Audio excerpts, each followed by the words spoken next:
it was a lot brighter out earlier when I first decided I wanted to record this video.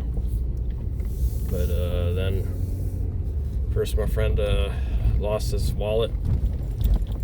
We went searching all over the place for it. Couldn't find it. Then I dug through the trash, which took a long ass time. Dumped the whole thing out. Looked through it twice. Then I realized I had lost my microphone. So then I went in search of that. Couldn't find that. Finally, my friend found his wallet. And, my microphone has like a little magnet on it. So it attached itself to like the fridge that we have in the garage. So that story had a happy ending. Anyhow, so yeah, some of the things that were on my mind today. I'm not sure how much I have here, but I was thinking about how, there's often been times in my life where I felt a lot of suffering and a lot of pain, and I wasn't really sure what to do, and I wasn't really sure, who to ask for help, and I didn't really feel like, going and looking for people to help me, because it felt like, the kind of help that I needed wasn't really going to be available to me. And it's not like I was against finding a therapist or something like that, but I really just never had the money to be able to afford that. So that's not something that I really considered. And I don't know, it's like sometimes it's really hard to, like, even if you're like open to something, like trying to like get past, if you're like in a sort of, you've reached like a place of feeling disconnected from humanity, and you just have a hard time, because you've just shelled yourself in so much that it just feels like you're looking at humanity through like a pane of glass or something from a distance, and you can't really reach out and connect anymore. And so like luckily I did find people that ended up helping me, and gave me space to find myself and sort of allow me to like have people to talk to that would listen to me, and all sorts of things. And that was I kind of, the way that happened really was through like visualization and just being very sure that what I needed was kind of like an older brother that could sort of be there for me and not sort of be able to challenge me where I needed to be challenged, but also be kind to me, and be a good listener and a friend. And so that's pretty much what I found. I found somebody who was a consultant who did basically therapy for people, and I don't know, somehow things just aligned, and I found him, and he adopted me essentially. And that's strange, like it's strange how when we really know what is really like going to be good for us, like when it really aligns well, it does seem like the universe will support us and give us what we need. It doesn't always like give us the things exactly that we're like exactly how we imagine they will be, but it often does give us pretty much what, is like, if our heart like sort of agrees to it, like, okay, it's like, I want to heal, I'm ready to heal, I want to, I'm afraid here, and I want to be less afraid, and I want to do the thing that is going to make me a more functional, capable person, rather than like looking at it as like, I want,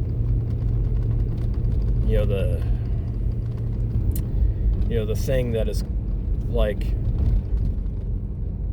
the symbol of what we want, like money or relationships. It's more like, I want to feel like I can be comfortable, with money and relationships. That, I think a lot of people don't look at that. They don't look at like, they look at like, they want money and relationships, but then they don't think about, well, why don't I feel comfortable with money and relationships? Like, what is it? What are the ways in which, like, I tell myself, money and relationships are scary, or, not good? Or like, what is it that I want to, what sort of like lesson is it that I feel like I have to really learn to finally say, okay, yeah, I'm okay with, money and relationships. So, basically, what I've learned throughout my life is, essentially what I want internally is just to feel okay with myself, and, happy, like not afraid of, not so afraid of people that I get in the way of, relationships from happening. But it's not so much that I necessarily want just any kind of relationship, because, like, you can have a lot of relationships that are gonna suck, and I've learned that. But yeah, it's just like, now I'm more in a place where I just want to like feel more and more comfortable and confident with myself, and regardless, of like what kind of relationship, or money or whatever I have in my life, I just want to feel comfortable enough with myself so that I can say yes to things when it feels like things align, but also want to feel comfortable enough with myself that I can say no to things when it seems like an opportunity, but it really doesn't. Somehow it's just not feel like I'm ready for that particular thing in that particular way, And so, like, I think, so like when we want things in this life, we want the things that are going to really work well with us and with what's in our hearts. And so it's not, it's like a lot of people just get hung up on like the symbol of what they want, but then they don't realize that they want to be, they just want the freedom to be able to say yes to themselves and to be able to say no to things that are not, that are not exactly what they want, and to feel still okay, to still feel like you have a sort of internal support system that you don't need to like go out and, just like, I gotta take this, because it's, the only opportunity that I'll ever get. And then, like, where will I be then if I don't, go forward in this direction? And, like,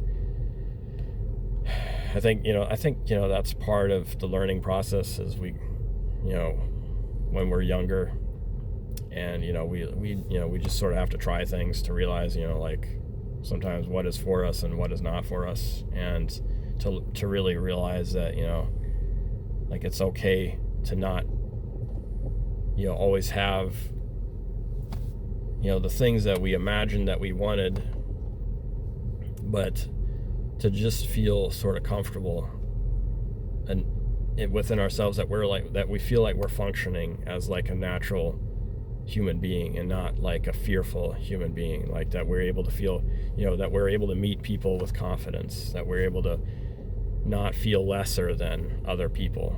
I think often that's, what people are looking for from others and relationships is they just feel they feel so much lesser than everyone around them. They just want to find somebody that they don't feel lesser than, but they don't necessarily consider, well, is this person that you don't feel lesser than, is that person actually someone that you enjoy being around with? And do you enjoy being around yourself more? Would that be preferable than to being around this person that you don't feel lesser than? And I think that's like, where a lot of like unhealthy relationships take place because we find these people who serve a function other than just somebody that we enjoy being around. It's like somebody that fills some insecurity within us, and then we're always like in a battle with them, because we're always like trying to like both alleviate our conscience of like, oh well, I don't really like this person, but I love this person. It's like, well, yeah, like I could say, I love all of humanity. It doesn't mean that I want all of humanity around me all the time. Like I study people all the time, on the internet, on YouTube. I love watching people talk. I love watching people talk about their lives. I love watching soft white underbelly. Just like, watching a lot of these people who have really difficult lives. But, like I love listening to their stories, but it doesn't mean that, and I love them and I have compassion for them, but that doesn't mean that, that I want to like actually be around them, too much. But, so yeah, I mean, it's like love is kind of an interesting thing. And, it's such a, and sometimes we can use love to, justify like poor decisions, I think, because, love is always there, but we also need to, make the decisions that are going to be loving. We need to not just keep people around us that are not good for us, not healthy for us. And this this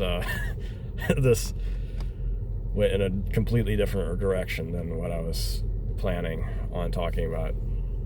But so I guess I'll try to like briefly go into what I had initially planned to talk about. Was that a lot of times I've felt pain in my life, and I didn't know what to do. So I don't know, it just occurred to me that a lot of times we're not allowed, it doesn't occur to us to say yes, like I can heal this pain, yes, I can heal this trauma, yes, I can make, whatever situation I'm in, I can improve that situation, I can heal the pain. It doesn't mean that the pain will be like completely gone, but I can do things. But there are always things that we can do internally, and often like when we do them internally, then we begin to be open to solutions like in the real world. Like when we say, okay, yes, I can heal this pain, and I can be with this pain, but also there are ways that there are things out there that can help me with this pain, and there are things that I can do to help me with this pain, this suffering, this trauma. And a lot of times we shut ourselves down before we allow ourselves to say that, because there's a certain I think there's a certain relief that people get from, at least this illusion of relief that people believe in, throwing in the towel and saying, there's nothing I can do about this. There's nothing that can be done. And I do think you know, in a certain sense, you know, we kind of need to like be open to the possibility, you know, sort of be okay with both. You know, there's nothing that might be able to be done, but also there is something, you know, that might be able to be done. And I think it's better to, I don't know, I'm getting mixed up with, I'm making this confusing because I have like two different things that, you know, they're both true, but they seem to contradict each other. And so I'll just try to stick with the one thing. Yeah, so like when you say, you know, yes, you at least allow for the possibility that yes, there is something that can be done. You know, there's always something that can be done to make it better, essentially. But sometimes, you know, when we're dealing with somebody else who's suffering, sometimes I think it is good to allow ourselves to consider, maybe there's nothing that I can do for this person. You know, maybe there's nothing that I can do for this person in the way that I want something to be done for this person. You know, that's sort of like more what I was trying to say earlier. It's like there's nothing that I can do. I can't necessarily, you know, reattach an arm, or like I can't necessarily heal somebody's PTSD. I can't necessarily, you know, feed all the homeless people in the world. But that doesn't mean that I can't do something, you know? Like if you have a loved one, you know, and you wish you could help them, but you have like, I think a lot of times, you know, it's like when parents have children, you know, like a lot of times it's very heartbreaking for them because like their child might get addicted to drugs and they don't know like how to get that kid off of drugs. Well, you might not be able to get the kid off of drugs, but you might be able to do something else. You know, consider that you can do something else that is good, you know, for your child, or, you know, for whatever person there's something that you can do, but it might not be the thing that you wish that you could do. And so you kind of have to find humility within yourself and realize, hey, I'm not gonna like get into a fight with my son because he's, you know, I took him to rehab and now he's relapsed and he just doesn't, you know, like, you know, he just keeps getting back on the drugs and I'm losing hope. And, you know, like, I don't know, and I feel ashamed and I feel like I fucked up as a parent, and now I feel like yelling at my son because he's just such a fuck up and a disappointment and I just can't seem to fix him, you know. It's like, well, that's not going to help, you know. It's better just to let go, okay, that I can't, you know, turn my drug addicted son into a, you know, non-drug addicted son, but you can be loving in some other way, you know. You can still be loving, and you may not even, you know, maybe you can't even like have contact with them, you know. Maybe the contact is not the best thing you can do. Maybe just walking away is the most loving to do sometimes. But, you know, there's, yeah, so that's an interesting thing, you know. It's like, it's not always, you know, the thing that can be done is not always the thing that we like think in our minds is the thing that, oh, well, it should be this way, you know, like I should be able to, you know, make this happen. I should be able to turn this, you know, sow's ear into a silk purse. You know, it's like, well, no, you can't turn the sow's ear into a silk purse, but you can turn the sow's ear into a sow's ear purse. You know, I don't know. Yeah, I don't know if I'm making it clear what I'm trying to get at here, but yeah, you know, like, don't be so rigid. with what you think is progress, is I guess what I'm saying. And allow yourself to say to yourself, when you're suffering, there's something that I can do here. I can heal myself. I can heal this trauma. And I think especially, when it is ourselves that we're trying to do something for, we have far more agency over ourselves than we do, over other people. Other people have free will, and we have to respect that. But, with ourselves, sometimes we don't utilize our free will, and we don't, we believe authority figures, and we go to a doctor, they gave us a diagnosis, and then, the doctor says, well, there's nothing that can be done. And then we're like, oh, well, that's great. Then I can just relax and die. A lot of people, they just want to a lot of times people really do choose death, and, they want to say that there's nothing that can be done, but the truth is that they didn't want something to be done, and they didn't want to find a solution, and they didn't look outside the box, and they didn't really, have the desire, to have change happen in their lives. So, yeah. I feel like I rambled a little bit, but it felt really good to say all this stuff. So I don't know, maybe it'll be useful for someone out there. Thank you for listening. Have a good one.